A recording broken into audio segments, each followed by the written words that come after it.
નમસ્તે.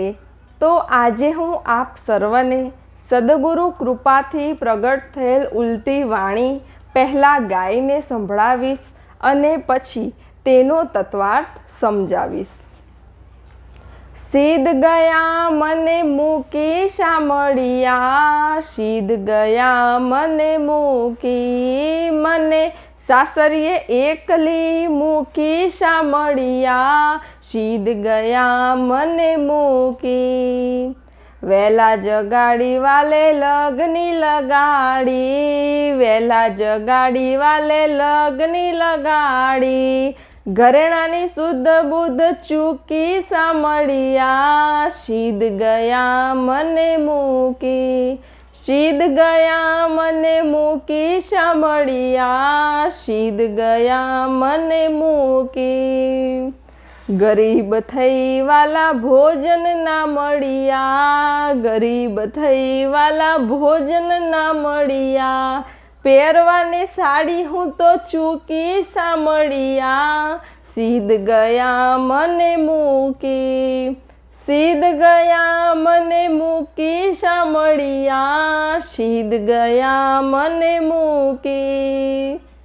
મોજડી વિના વાલા કાંટા પર ચાલતી, મોજડી વિના વાલા કાંટા પર ચાલતી, ઘનશ્યામ લેવા મારે ગોતી શામળિયા, સીધ ગયા મને મૂકી, સીધ ગયા મને મૂકી શામળિયા, સીધ ગયા મને મૂકી. નયન કમળથી આંસુ ઝરે છે, નયન કમળથી આંસુ ઝરે છે, શ્રવણ શબ્દ સુણી લેતી શામળિયા, સીધ ગયા મને મૂકી, સીધ ગયા મને મૂકી શામળિયા, સીધ ગયા મને મૂકી. સાસરિયું સૂનું લાગે મનડા મૂંઝાય છે, સાસરિયું સૂનું લાગે મનડા મૂંઝાય છે, ભજન ભરોસે રહેતી શામળિયા, સીધ ગયા મને મૂકી, સીધ ગયા મને મૂકી શામળિયા, સીધ ગયા મને મૂકી. બિરલ કહે બટુક સ્વામી છે સાચા, બિરલ કહે બટુક સ્વામી છે સાચા, શિરોમણી શિરતાજ શામળિયા, સીધ ગયા મને મૂકી, સીધ ગયા મને મૂકી શામળિયા, સીધ ગયા મને મૂકી. મને સાસરીએ એકલી મૂકી શામળિયા, સીધ ગયા મને મૂકી. તો હવે હું આપ સર્વને આ ઉલટી વાણીનો તત્વાર્થ સમજાવીશ. આ ઉલટી વાણીમાં ધ્યાનની એક ઉચ્ચ અવસ્થાનું વર્ણન છે, જેમાં શિષ્ય આજ્ઞા ચક્રથી સહસ્ત્રાર ચક્ર સુધીની યાત્રા કરે છે, સાકારથી નિરાકાર સુધીની યાત્રા કરે છે, સૂક્ષ્મમાંથી વિરાટ બને છે, બૂંદમાંથી સાગર બને છે, દેહમાંથી વિદેહી પદમાં સ્થિત થાય છે અને એ પરમ ચૈતન્યમાં વિલીન થતાં તેને જે આનંદ થાય છે, તેના ભીતરમાં જે આનંદની હેલી ઉભરાય છે, તેનું વર્ણન આ ઉલટી વાણીમાં કરવામાં આવ્યું છે. જ્યારે શિષ્ય સદગુરુના સાનિધ્યમાં જાય એટલે સદગુરુના સાકાર સ્વરૂપથી લઈને પછી તે ભીતર ઉતરે છે, સદગુરુની સાકાર મૂર્તિને હૃદયમાં રાખે છે અને આજ્ઞા ચક્ર સુધીની યાત્રા કરે છે. આજ્ઞા ચક્ર સુધી તો સદગુરુ તેની સાથે જ હોય છે, સદગુરુના દર્શન પણ તેને થાય છે, સદગુરુના સૂક્ષ્મ સ્વરૂપે દર્શન પણ થાય છે, સદગુરુના ઓરા સ્વરૂપે દર્શન પણ થાય છે અને સદગુરુ તેની સાથે છે તેવી તેને દિવ્ય અનુભૂતિ પણ થાય છે. પણ જ્યારે તે આજ્ઞા ચક્રમાંથી શૂન્ય શિખરમાં પહોંચે છે પછી ત્યાં તો ગુરુ શિષ્ય પણ રહેતા નથી, ત્યાં કોઈ ભેદ જ રહેતો નથી, ત્યાં તો તે પોતે જ સદગુરુ તત્વમાં વિલીન થઈ જાય છે. ત્યાં તો તેનું પોતાનું કોઈ અલગ અસ્તિત્વ જ રહેતું નથી. ત્યાં તો તેને એક નિરાકાર, એક અદ્વૈત અવસ્થા પ્રાપ્ત થાય છે, એક અદ્વૈત અવસ્થાની અનુભૂતિ થાય છે. એટલે જ્યારે તમે આજ્ઞાચક્રમાં પહોંચો એટલે તમને દેવી દેવતાના કે સદગુરુના સાકાર સ્વરૂપે દર્શન થાય જ છે. તમે જે પણ દેવી દેવતાની ઉપાસના કરતા હોય, ધ્યાન કરતા હોય, સાધના કરતા હોય, પૂજા પાઠ કરતા હોય અને જો તમારી ઉધર્વગતિ થઈ હોય તો તમને આજ્ઞાચક્રમાં બધા દેવી દેવતાના અને સદગુરુના સાકાર સ્વરૂપે દર્શન થાય જ છે. પણ જ્યારે તમે સહસ્ત્રાર ચક્રમાં પહોંચી જાઓ, શૂન્ય શિખરમાં પહોંચી જાઓ, અખે મહેલમાં પહોંચી જાઓ, પછી ત્યાં તો કોઈ આકાર છે જ નહીં, ત્યાં તો કોઈ સાકાર સ્વરૂપ છે જ નહીં, ત્યાં તો એક નિરાકાર ચૈતન્ય જ છે, ત્યાં તો કોઈ ભેદ છે જ નહીં, ત્યાં તો એક જ અદ્વૈત ચૈતન્ય છે. ત્યાં તો ગુરુ શિષ્યનો ભેદ પણ નથી, કેમ કે ત્યાં તો શિષ્ય જ સદગુરુ તત્વમાં સમાહિત થઈ જાય, પછી ભેદ શેનો હોય? સીધ ગયા મને મૂકી સામળિયા, સીધ ગયા મને મૂકી, મને સાસરીએ એકલી મૂકી સામળિયા, સીધ ગયા મને મૂકી. સાસરિયું એટલે શૂન્ય શિખર. શૂન્ય શિખર એ મારું સાસરિયું છે. હવે આ સાસરિયામાં તો હું એક જ છું, ત્યાં કોઈ બીજું છે જ નહીં. પણ આ તો જન્મો જન્મથી સાકાર સ્વરૂપના દર્શન કરવાની આપણને આદત પડી ગઈ છે ને. કોઈ પણ દેવી દેવતાના સાકાર સ્વરૂપે દર્શન થાય તો કેટલો આનંદ આવે, કોઈ પણ સદગુરુના સાકાર સ્વરૂપે દર્શન થાય તો કેટલો આનંદ આવે. પણ એના કરતાં 1000 ગણો આનંદ તો એ નિરાકાર અવસ્થામાં છે, એ નિરાકાર પરમ ચૈતન્યમાં છે.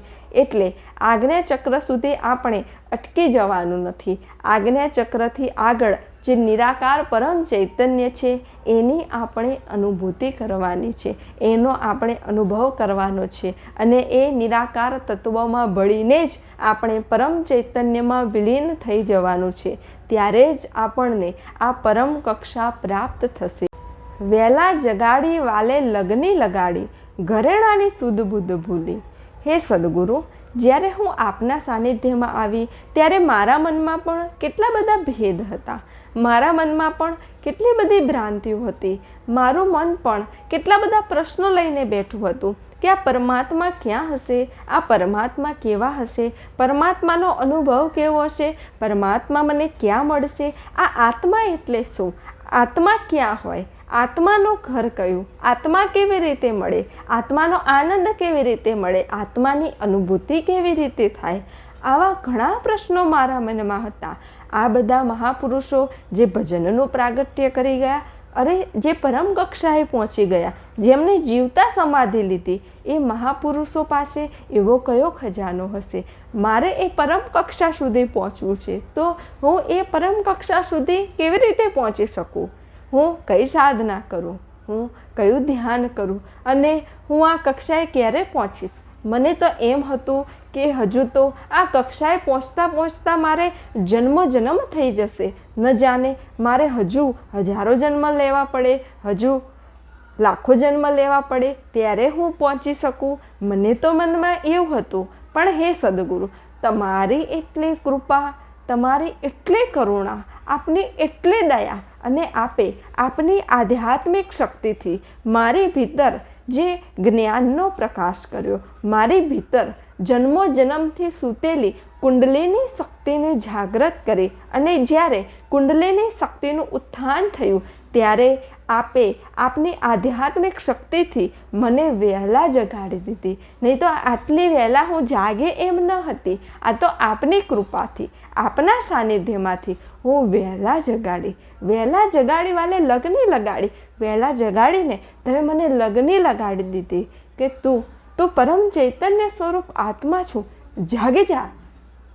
તું પણ એ જ છું, તારામાં પણ એ જ શક્તિ છે, તારામાં પણ એ જ ખજાનો છે. તું આ પરમ કક્ષા સુધી પહોંચી શકે છે, તું આ પરમ અવસ્થાને પ્રાપ્ત કરી શકે છે, તું આ જન્મમાં જ મોક્ષની ઉચ્ચ અવસ્થા સુધી પહોંચી શકે છે, તું આ જન્મમાં જ મોક્ષની ઉચ્ચ સ્થિતિને પ્રાપ્ત કરીને અમરલોકે પહોંચી શકે છે, તું આ જન્મમાં જ બ્રહ્મલોકે પહોંચી શકે છે. અરે તું ધ્યાન સાધના કર તો અત્યારે જ બ્રહ્મલોકના દર્શન પણ તું કરી શકે છે. એવી આપે મને દિવ્ય જ્ઞાન ઉર્જા આપી, એવો દિવ્ય પ્રકાશ આપ્યો, વહેલા જગાડી અને લગ્ને લગાડી દીધી.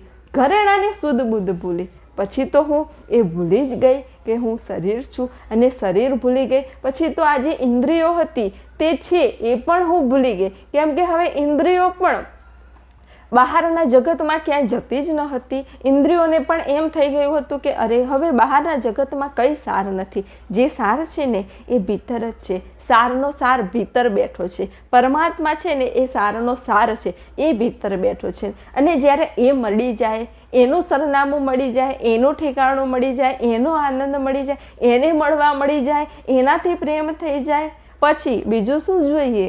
આ જગતનો પાલનહાર, સર્જનહાર જ્યારે એ આપણી સાથે હોય પછી તો શું ચિંતા?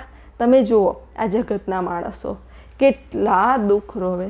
અરે મારી પાસે કશું નથી, હું શું કરું, કોઈ નથી મારી પાસે, હું એકલી છું. અરે તમે એકલા નથી. આમ કોને કે મારી પાસે પરમાત્મા છે. એકલા છે ને, મારી પાસે મહાપુરુષો છે, દ્રશ્ય અને અદ્રશ્ય મહાપુરુષો, 51 મહાપુરુષો અને 84 સિદ્ધો છે મારી પાસે. અરે આખા જગતનો તારણહાર મારી અંદર બેઠો છે, સારનો સાર મારી અંદર બેઠો છે. પૃથ્વી, પવન, પાણી, આકાશ, જળ, વાયુ, અગ્નિ આ બધાનો પ્રગટ કરનાર પરમાત્મા મારી ભીતર બેઠો છે. હું ક્યાંથી એકલી કે હું ક્યાંથી એકલો? એવું વિચારો અને આવો વિચાર કરો. તમે જુઓ જીવનમાં કેટલો આનંદ આવશે, તમારા જીવનમાં કેટલી દિવ્યતા આવશે. કેમ કે તમે તમારી સાથે પરમાત્માને રાખ્યા છે. આ જગતના મનુષ્યો કહેશે પૈસા નહીં હોય તો શું કરીશું, ઘર નહીં હોય તો શું કરીશું, આ નહીં હોય તો શું કરીશું, ફ્રીજ નહીં હોય તો શું કરીશું. અરે તમે એકવાર આ નાશવંત વસ્તુઓનો સાથ છોડી દો, એકવાર શાશ્વતને પકડી લો, પછી જુઓ તમારી આવશ્યકતા પહેલાં જ બધું હાજર થઈ જશે. એટલી પરમાત્માની કૃપા છે. પણ આ મનુષ્યો શાશ્વતને તો પકડતા નથી, જે ભીતર બેઠો છે એની સામો તો જોતા નથી, અને નાશવંતને પકડશે. જે કાલે નહોતું આજે છે, કાલે નથી રહેવાનું. જે છે નથી, છે નથી એવાને પકડીને શું કામ? જે આજે હાથમાં છે કાલ છૂટી જવાનું, એવાનો હાથ પકડી લો ને, કે એકવાર હાથ પકડી લો પછી જન્મો જન્મ છોડે જ નહીં. એ પરમાત્માનો હાથ પકડો, એ પરમાત્માની અનુભૂતિ કરો, ત્યારે તમારો આ મનુષ્ય જન્મ સાર્થક થશે. કોઈ સમર્થ સદગુરુનું શરણ સેવી લો અને કરી લો ઓળખાણ કે હું કોણ છું, શું હું આ શરીર છું, કેટલા જન્મો લીધા, જન્મ્યા મર્યા, જન્મ્યા મર્યા, જન્મ્યા મર્યા, બસ આ જ કરવાનું. વચ્ચેના ગાળામાં, વચ્ચેનો ગાળો તમને શેના માટે આપ્યો છો? વચ્ચેનો ગાળો તમને તમારા માટે આપ્યો છો કે પોતાને ઓળખો, પોતાને જાણો, આનંદ કરો, મસ્તીમાં રહો, પ્રેમથી રહો, સર્વ સાથે નિસ્વાર્થ પ્રેમ રાખો. બધામાં એ પરમાત્મા જ બિરાજમાન છે. જ્યાં જુઓ ત્યાં પોતાનું જ સ્વરૂપ છે, કોઈ જુદો છે જ નહીં. પછી ભેદ શેનો, પછી તારું મારું શેનું, પછી નાનું મોટું શેનું, પછી માન અપમાન શેનું? બધાને એક જ દ્રષ્ટિથી જુઓ, બધામાં એ જ આત્મ સ્વરૂપના દર્શન જુઓ, આત્મ સ્વરૂપના દર્શન કરો, પછી તમે આ દિવ્ય માર્ગે પરાકાષ્ઠાએ પહોંચી શકશો. ગરીબ થઈ વાલા ભોજન ન મળ્યા, પહેરવાને સાડી હું તો ચૂકી. હે વાલા, હે પરમાત્મા, હે મારા પ્યારા, હે પ્રાણ પ્યારા, હવે તો હું માયાથી ગરીબ થઈ ગઈ છું. મારી પાસે કોઈ ઈચ્છા નથી, કોઈ આસક્તિ નથી, સુખ દુઃખ નહીં, માન અપમાન નહીં. હવે આ જોઈએ તે જોઈએ એવું પણ ભીતરમાં થતું નથી. રાગ દ્વેષ પણ નહીં, માન અપમાન પણ નહીં, કામ ક્રોધ પણ નહીં, તારું મારું પણ નહીં, નાનું મોટું પણ નહીં. હવે માયાથી હું એકદમ ગરીબડી થઈ ગઈ છું, અને ભોજન પણ હવે તો મને નથી મળતા. એટલે હવે આ ઇન્દ્રિયોને છે ને બહારથી ભોજન પણ મળતા નથી, અને બહારના ભોજન હોય ને તો આ ઇન્દ્રિયો જમતી નથી. તે પણ હવે એમ જ કહે છે કે અમારે તો ભીતર ઉતરવું છે, અને ભીતર બ્રહ્માકાર વૃત્તિમાં મસ્ત થઈ જવું છે. પહેરવાને સાડી હું તો ચૂકી. એટલે આ જે પંચ વિષય છે, શબ્દ, સ્પર્શ, રૂપ, રસ, ગંધ. જ્યારે આ વિષયો બહિર્મુખી હતા ત્યારે બહારના શબ્દો સાંભળતા હતા, બહારની નિંદાની વાતો સાંભળતા હતા, રાગ રસની વાતો સાંભળવી ગમતી હતી, કોકની નિંદા થાય તો કાન ધરતા હતા, બહારની ગંધ ગમતી હતી, બહારના રસ ગમતા હતા, બહારનું જમવાનું પણ આમ ટેસ્ટી લાગતું હતું. પણ હવે અંતર્મુખી થતા, ભીતર વળતા, હવે તો ભીતર જે શબ્દ ગુંજી રહ્યો છે એ શબ્દ સાંભળવામાં જ આનંદ આવે છે. એ શબ્દ સાંભળતા જ અખંડ આનંદની અનુભૂતિ થાય છે. ભીતર આત્માની અનુભૂતિ રૂપી સ્પર્શ કરતાં જ ભીતર એક દિવ્ય આનંદ મળે છે. ભીતરના રસની અનુભૂતિ પણ જે થાય છે તે અલૌકિક અને દિવ્ય છે, જેની આગળ બહારના રસ તો કંઈ છે જ નહીં. અને ભીતર જે સુગંધ આવે છે તે સુગંધની અનુભૂતિ થતાં તો બહારની બધી સુગંધ ભૂલી જવાય છે. તો ભીતર વળતા, અંતર્મુખી થતાં આ પાંચે વિષયો પણ ભીતર વળી જાય છે અને ભીતર જે આ આનંદ છે તે આનંદમાં મસ્ત થઈ જાય છે. મોજડી વિનાવાલા કાંટા પર ચાલતી, ઘનશ્યામ લેવા મારે ગોતી. જેમ એક નદી હોય અને નદીમાં પૂર આવે તો કેટલું બધું તણાઈ જાય છે. ઘેટા તણાઈ જાય, બકરી તણાઈ જાય, ગાય તણાઈ જાય, અરે મનુષ્યો પણ તણાઈ જાય, ઘણું બધું તણાઈ જાય છે. પણ જો એ નદીની ઉપર નાવડી હોય તો નાવડી તણાય? ના, નાવડી તો ના તણાય. અને નાવડીની ઉપર કોઈ મનુષ્ય બેઠો હોય તો એ તણાય? ના, એ પણ ના તણાય. તો તેવી જ રીતે આ ભવસાગર રૂપી નદીમાં જો તમે જ્ઞાનરૂપી નાવડી લઈને બેસશો, ધ્યાનરૂપી નાવડી લઈને બેસશો, ભક્તિરૂપી નાવડી લઈને બેસશો ને તો તમે નહીં તણાવ. અને જો નાવડીમાં નહીં બેસો તો તમે ભવસાગરમાં નક્કી તણાઈ જ જવાના. હવે મોજડી વિનાવાલા કાંટા પર ચાલતી એટલે હે પ્રભુ, હે પરમાત્મા, હવે તો મારું મન પણ રહ્યું નથી. હવે તો મારી ભીતર એક અમનની સ્થિતિ છે. અને જ્યારે અમનની સ્થિતિ છે તો મને હવે ભૂતકાળના પણ વિચાર આવતા નથી, ભવિષ્યના પણ વિચાર આવતા નથી, વર્તમાનમાં પણ વિચાર આવતા નથી. અને આ મન વિના જ હું આપનું ભજન કરું છું, મન વિના જ હું આપનું સ્મરણ કરું છું. અને હે પ્રભુ, હું તો સર્વમાં બસ આપના જ સ્વરૂપને ગોતી, આપના જ સ્વરૂપના દર્શન કરીને અખંડ આનંદમાં રહું છું. હવે તો મનમાં કોઈ સંકલ્પ વિકલ્પે થતા નથી, કંઈ જ થતું નથી. કેમ કે હવે મન જ રહ્યું નથી. મન જ ભીતર વળીને પ્રકાશમય થઈ ગયું, મન જ ભીતર વળીને તેજોમય થઈ ગયું. એટલે હવે વિચારનો કોઈ પ્રશ્ન જ નથી. નયન કમળથી આંસુ ઝરે છે, શ્રવણ શબ્દ સુણી લેતી. હવે હે પરમાત્મા, હે પ્રાણ પ્યારા, જ્યારે આપના શૂન્ય શિખરમાં દિવ્ય દર્શન કરું છું, જ્યારે આપની દિવ્ય અનુભૂતિ કરું છું, ત્યારે મન, બુદ્ધિ, ચિત્ત, અહંકાર, ઇન્દ્રિયો પણ ભીતર વળીને બ્રહ્માકાર થઈ જાય છે. તે પણ ભીતર અંતર્મુખી બની જાય છે. અને ત્યારે મને ભીતરમાં ઓમકારનો બ્રહ્મનાદ સંભળાય છે. ભીતરમાંથી જ એવો બ્રહ્મનાદ ગુંજી રહ્યો છે. અને એ બ્રહ્મનાદને સાંભળતા સાંભળતા હું પણ એ બ્રહ્મનાદમાં વિલીન થઈ જાઉં છું. અને એ બ્રહ્મનાદમાં વિલીન થઈ જતાં મને એક દિવ્ય સ્થિતિનો આનંદ મળે છે. અને ત્યારે હું મારા સ્વસ્વરૂપમાં મસ્ત થઈ જાઉં છું, ત્યારે હું મારા સ્વસ્વરૂપમાં સ્થિત થઈ જાઉં છું. તો આપનું સ્મરણ કરતાં કરતાં જ હું એક ભાવ વિભોર સ્થિતિમાં આવી જાઉં છું. અને આ શુદ્ધ ભાવ દશા આવતા હું ભીતર વળી જાઉં છું. ત્યારે મને આ દિવ્ય નાદની અનુભૂતિ થાય છે અને મારા સ્વસ્વરૂપનો આનંદ મળે છે. જુઓ, આ જગતમાં દરેક મનુષ્ય કોઈ પણ કાર્ય કરે ને એટલે એની પાછળ એ કોઈ પણ અપેક્ષા રાખે છે. જો તમે પૂજાપાઠ કરો તો એની પાછળ પણ કંઈક અપેક્ષા રાખો છો કે મને આ મળે, મને પેલું મળે, મને પેલું મળે. એટલે તમને અંતરમાંથી અખંડ શાંતિ મળતી નથી. શાંતિ મળે છે થોડી વાર, પણ પૂજાપાઠ કરો ત્યાં સુધી. અને પછી પાછું મનમાં બધું રાગ, દ્વેષ, ઈર્ષા, અભિમાન બધું ભરાઈ જાય છે. તમે જપ કરવા બેસો છો પણ અડધો કલાક જપ કરો ત્યાં સુધી સારું, પણ બીજા 23.5 કલાક તમે પાછા અશાંત સ્થિતિમાં આવી જાઓ છો, કેમ કે અપેક્ષા રાખીને કર્યું છે. તમે વ્રત કરો છો, કીર્તન પણ કરો છો, પણ કીર્તન કરો ત્યાં સુધી આનંદ અને પછી પાછા હતા એવા ને એવા. તો કોઈ પણ કાર્ય જ્યારે તમે અપેક્ષા રાખીને કરો તો એ કાર્યમાં અશુદ્ધતા આવી જાય છે. તો જ્યારે તમે કોઈ પણ કાર્ય કોઈ પણ અપેક્ષા રાખ્યા વિના કરશો તો તમને તમારા અંતરમાંથી શાંતિ અને આનંદનો અનુભવ જરૂર થશે.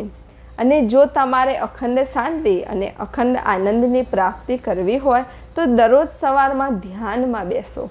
ધ્યાનમાં બેસવાથી તમને એ સાક્ષાત્કાર થશે કે હું કોણ છું. તમે પરમ ચૈતન્ય સ્વરૂપ આત્મા છો એ ખબર પડી જશે. ભગવાન મારી અંદર છે, ઈશ્વર મારી અંદર છે, દેવી દેવતા મારી અંદર છે, પરમાત્મા મારી અંદર છે એ ખબર પડી જશે. આનંદ અને શાંતિ મારી અંદર છે એ ખબર પડી જશે. અને એ સાક્ષાત્કાર થઈ જતાં તમારા અંદરના જે બંધ કબાટ છે ને એ બધા કબાટ ખુલી જશે અને તમારા અંતરમાંથી જ તમને અખંડ આનંદ અને આંતરિક શાંતિ મળી જશે. જુઓ, આ જગતમાં પરમાત્માએ તો આપણને આખો સાગર આપ્યો છે કે આખો સાગર તમારો, પણ આ મનુષ્ય શું કરે છે? અંદરથી એક ડોલ પાણી માગશે, કોઈ એક લોટો પાણી માગશે, કોઈ એક ગ્લાસ પાણી માગશે, પછી કહેશે કે હે પ્રભુ કશું નથી મારી પાસે, કશું નથી મારી પાસે. પણ તને આખો દરિયો આપે છે, તું આખો દરિયો જ લઈ લે ને પછી કંઈ ચિંતા જ નહીં. એક એક ગ્લાસ શું કામ માગો છો? એક એક ડોલ શું કામ માગો છો? પરમાત્માને કહો આખો સાગર જ મારો, પછી તો કંઈ ચિંતા જ નહીં. તો એવી રીતે આ પરમાત્માની અનુભૂતિ કરી લો, આ પરમાત્માનો સાક્ષાત્કાર કરી લો. પરમાત્મા તમારી અંદર છે એ દ્રઢ કરી લો, પછી જુઓ ચમત્કાર, તમારું જીવન કેટલું દિવ્ય બની જાય છે. સાસરિયું સોનું લાગે, મનડા મૂંઝાય છે, ભજન ભરોસે રહેતી. હે પ્રભુ, હે પરમાત્મા, હવે તો એ દિવ્ય સ્થિતિનો અનુભવ થતા, એ દિવ્ય સ્થિતિનો આનંદ મળતા હવે તો બસ એ સ્થિતિ જ સ્મરણ થયા કરે છે, એ સ્થિતિની જ યાદ આવ્યા કરે છે કે ક્યારે હું એ સ્થિતિમાં પહોંચું, ક્યારે હું એ સ્થિતિમાં સ્થિત થઈ જાઉં. હવે તો આ નાશવંત સંસારમાં, આ માયાવી સંસારમાં કંઈ રસ આવતો નથી અને કંઈ ગમતું નથી. હવે તો બસ એમ થાય કે આંખો બંધ કરીને બસ આપના જ સ્વરૂપમાં બેસી રહું. એટલે હવે તો નિસ્દિન બસ આપનું જ ભજન કરું છું, આપનું જ સ્મરણ કરું છું અને આપનું સ્મરણ કરતાં કરતાં, આપનું ભજન કરતાં કરતાં બસ આપના જ સ્વરૂપમાં મસ્ત થવામાં મને દિવ્ય આનંદ આવે છે, મને દિવ્ય અખંડ આનંદ આવે છે, મને આત્મ સુખ મળે છે. તો હે પ્રભુ, હવે તો બસ આપના સ્વરૂપમાં જ ગમે છે. બિરલ કહે બટુક સ્વામી છે સાચા, શિરોમણી શિરતાજ. સ્વામી એટલે જે સ્વ સ્વરૂપમાં સ્થિત હોય, જે પોતે સ્વ સ્વરૂપની અનુભૂતિ કરી હોય અને જેમણે પોતે અનુભૂતિ કરી હોય અને બીજાને અનુભૂતિ કરવામાં જે સક્ષમ હોય, સમર્થ હોય, તેને સ્વામી કહેવાય. જે પોતે તો પાર પહોંચી ગયા અને હવે બીજા આત્માઓને પણ પાર પહોંચાડવામાં જે સમર્થ હોય, જે પોતે તો તરી ગયા પણ બીજા આત્માઓને તારવામાં પણ જે સમર્થ હોય ને તેને સ્વામી કહેવામાં આવે છે. બિરલ કહે બટુક સ્વામી છે સાચા, આવા સદગુરુ જ સાચા છે, જે પોતે પણ તરે અને બીજાને પણ તારે. શિરોમણી શિરતાજ. હે સદગુરુ, આ તો પરમાત્માની કેટલી દિવ્ય કૃપા છે કે મને આવા અદ્ભુત અને દિવ્ય મહાપુરુષનું, સદગુરુનું સાનિધ્ય મળ્યું, જે પોતે તો કિનારે ઊભા જ છે અને હવે મને પણ કિનારે પહોંચાડી દીધી. તો મારા કેટલા અહોભાગ્ય છે. તો આ જ આત્મસુખ પ્રાપ્ત કરવા માટે આપણને મનુષ્ય જન્મ મળ્યો છે. બહારના જગતનું જે સુખ છે ને એ તો ક્ષણિક સુખ છે. જેમ કે તમે ભોજન કરીને આવ્યા તો ભોજન કર્યું ત્યારે સુખ મળ્યું, ઘરે આવ્યા પછી થોડું સુખ, પછી 2-4 કલાક પછી પાછા તમે ભૂલી જશો. જેમ કે તમે નવો ડ્રેસ લઈને આવ્યા તો ડ્રેસ લાવો ત્યારે સુખ, થોડો સમય સુખ, પછી ડ્રેસ જૂનો થઈ જાય પછી એ સુખ જતું રહેશે, પછી તમે એને ભૂલી જશો, યાદ પણ નહીં રહે, સ્મરણમાં પણ નહીં આવે. તમે નવું ઘર ખરીદ્યું 5 કરોડનું તો ઘર લીધું ત્યારે સુખ લાગશે કે હા કેટલું મોટું ઘર, આમ છે તેમ છે. પણ જેમ જેમ સમય જતો જશે એમ એમ તમે એ ઘરને પણ ભૂલી જશો. એ પણ તમારા સ્મરણમાં નહીં આવે. એટલે આ જગતનું બાહ્ય પદાર્થોનું વસ્તુઓનું સુખ તો કેવું છે? ક્ષણિક સુખ, આવે ને જાય, આવે ને જાય, જે સતત બદલાતું રહે છે. પણ આ જે આત્માનું સુખ છે ને, તે કદી બદલાતું નથી અને તે કોઈના પર નિર્ભર નથી કે આ મળશે તો જ સુખ મળશે, આ વસ્તુ હશે તો જ સુખ, આ વ્યક્તિ હશે તો જ સુખ, આ પદાર્થ હશે તો જ સુખ, આ વસ્તુ હશે તો જ સુખ, આ જગ્યાએ ફરવા જઈશું તો જ સુખ, આ ગાડી હશે તો જ સુખ. એવું કંઈ નહીં, કશુંય નહીં હોય ને તો પણ તમારી ભીતર આત્મ સુખ, આત્મ શાંતિ અને આત્મ આનંદ હશે જ. એવો આ આત્મ સુખ છે. તમે જુઓ ને, કેટલા બધા મહાપુરુષો જેમના તો રાજમહેલ હતા, તો રાજમહેલ છોડીને પણ એ સદગુરુના સાનિધ્યમાં જતા રહ્યા. કેમ? રાજમહેલમાં આનંદ ન હતો? અરે, એનાથી 1000 ગણો આનંદ તેમને સદગુરુના સાનિધ્યમાં આવ્યો, એનાથી કરોડ ગણો આનંદ તેમને ભીતરનો મળી ગયો, તેમને આત્મ સુખ મળી ગયું. પછી એના આગળ તો આ ક્ષણિક આનંદ કશું જ નથી. તમે જુઓ, નરસિંહ મહેતા, તેમની પાસે શું હતું છતાં કેટલો આનંદ, કેટલી શાંતિ, કેમ કે તેમને ભીતરનું આત્મ સુખ મળી ગયું હતું. મીરાબાઈને ભીતરનું આત્મ સુખ મળી ગયું હતું. સુદામાને ભીતરનું આત્મ સુખ, ભીતરનો અખંડ આનંદ, ભીતરની આંતરિક શાંતિ મળી ગઈ હતી. એટલે તેમની પાસે ભલે બહારના રાજ વૈભવ નહોતા, બહારનું સુખ નહોતું, પણ તેમની પાસે એવું આત્મ સુખ હતું ને કે તેની આગળ આ બહારનું સુખ તો ક્ષણિક છે. કેવું ખબર? તણખલા જેવું છે.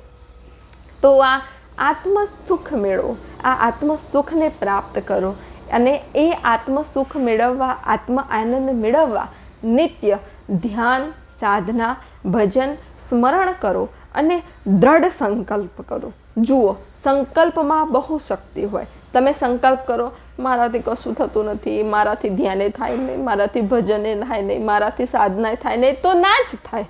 તમે પહેલેથી જ તમારા વિચારો નકારાત્મક કરી દીધા, તમારા ઓરા જ નકારાત્મક થઈ ગયા, એટલે તમે પહોંચી જ ના શકો. પણ એવો વિચાર રાખો, હું પહોંચીશ, હું ધ્યાનમાં બેસીશ, હું ભજન કરીશ અને આ મહાપુરુષોએ જે કક્ષા પ્રાપ્ત કરીને એ કક્ષા હું પ્રાપ્ત કરીશ, આત્મ અનુભૂતિને પ્રાપ્ત કરીશ, આત્મ સાક્ષાત્કારને પ્રાપ્ત કરીશ અને હું મારો મનુષ્ય જન્મ સાર્થક કરીશ. આટલો તો સંકલ્પ કરો કે હું આ મારો મનુષ્ય જન્મ સાર્થક કરીશ, મને આ જે અવતાર મળ્યો છે ને એ હું સફળ કરી દઈશ. આવો દ્રઢ સંકલ્પ કરો. પછી જુઓ તમારા જીવનમાં કેટલા દિવ્ય દિવ્ય અનુભવો તમને થશે. તમે સંકલ્પ કરો કે હું આ ભક્તિ માર્ગે, આધ્યાત્મિક માર્ગે આગળ વધીશ, પરાકાષ્ઠાએ પહોંચીશ, તો પહોંચશો જ તમે. તો તમને આ દિવ્ય અનુભૂતિ મળશે જ, આત્મ સાક્ષાત્કાર મળશે જ, તમને ભીતરે શાંતિ મળશે જ, જો તમે શુદ્ધ સંકલ્પ કરશો તો. જુઓ, તમે જેવા સંકલ્પ કરશો, જેવા વિચારો કરશો ને એવા જ તમારા ઓરા થશે. જો તમે નકારાત્મક વિચાર કરશો કે હમણાં બહાર જઈશ ને એક્સિડન્ટ થઈ જશે તો, પડી જઈશ તો, એવા વિચાર કરીને જશો ને તો સાચું મેં એક્સિડન્ટ થશે ને પડી જ જશો. પણ મારું એક્સિડન્ટ કદી થાય જ નહીં, મારી પાસે પરમાત્મા છે. અરે, મારો તો વાડે વાંકો ના થાય, પરમાત્મા, પરમપિતા પરમાત્મા મારી પાસે છે એવું કહો. કદી તમારું એક્સિડન્ટ ના થાય, તમે પડીએ ના જાઓ, કેમ કે તમારા પાસે એ સંકલ્પ શક્તિ છે, તમારા પાસે એ પાવર છે કે પરમાત્મા મારી સાથે છે. મારું ખરાબ કદી થાય નહીં, મારું ખોટું કદી થાય નહીં, મારું તો અદ્ભુત અને દિવ્ય જ થાય, મારું તો પ્રકાશ જ થાય, મારું જીવન તો દિવ્ય જ હોય. એવો સંકલ્પ કરો તો તમારા જીવનમાં અદ્ભુત અને દિવ્યતા આવશે. આવા દિવ્યતા ભર્યા સંકલ્પ કરો. નકારાત્મક સંકલ્પ તો બિલકુલ ના કરશો. જેટલા નકારાત્મક સંકલ્પ કરશો ને એટલું જ તમારું જીવન નબળું થશે, એટલું જ તમારું જીવન નીચું થશે. જેટલા સકારાત્મક સંકલ્પ, જેટલા ઊંચા સંકલ્પ કરશો ને એટલી જ તમારી ઉધરોગતિ થશે, એટલી જ તમારી ઉચ્ચ ગતિ થશે અને એટલો જ તમારો મનુષ્ય જન્મ સાર્થક થશે. તો માટે આજથી જ સંકલ્પ કરો કે હું સકારાત્મક સંકલ્પ જ કરીશ, સારા સંકલ્પ જ કરીશ, શુદ્ધ સંકલ્પ જ કરીશ, દિવ્ય સંકલ્પ જ કરીશ. તો તમારો આ મનુષ્ય જન્મ છે ને સાર્થક થઈ જશે.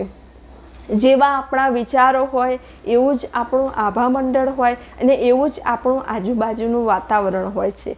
માટે પોતાના વિચારો શુદ્ધ રાખો, પોતાના વિચાર સકારાત્મક રાખો અને દરરોજ ધ્યાનમાં બેસો, જેનાથી તમારો ઓરા છે ને શુદ્ધ થશે. ધ્યાનથી ઓરા શુદ્ધ થાય છે. તમે કોઈ પણ બહાર ગયા હોય, જેમ કે દવાખાને ગયા હોય, તો દવાખાનામાં પણ એક નકારાત્મક ઉર્જા હોય છે. તો દવાખાનાથી આવીને પણ પહેલાં સ્નાન કરી લો, કેમ કે જળથી પણ ઓરા શુદ્ધ થાય છે. તો તમે જ્યારે દવાખાનાથી આવીને સ્નાન કરી લેશો એટલે તમારા નકારાત્મક ઓરા દૂર થશે અને તમને એક સકારાત્મક ઓરા મળશે. અગ્નિ સ્નાનથી પણ ઓરાનું શુદ્ધિકરણ થાય છે. દીપક પ્રગટાવો, મીણબત્તી પ્રગટાવો, હવન કરવો, એનાથી પણ ઓરાનું શુદ્ધિકરણ થાય છે. જમીન પર ચાલવાથી પણ ઓરા શુદ્ધ થાય છે. ખુલ્લા પગે જ્યારે તમે જમીન પર ચાલો છો કે પ્રકૃતિના સાનિધ્યમાં રહો છો તો એનાથી પણ ઓરાનું શુદ્ધિકરણ થાય છે.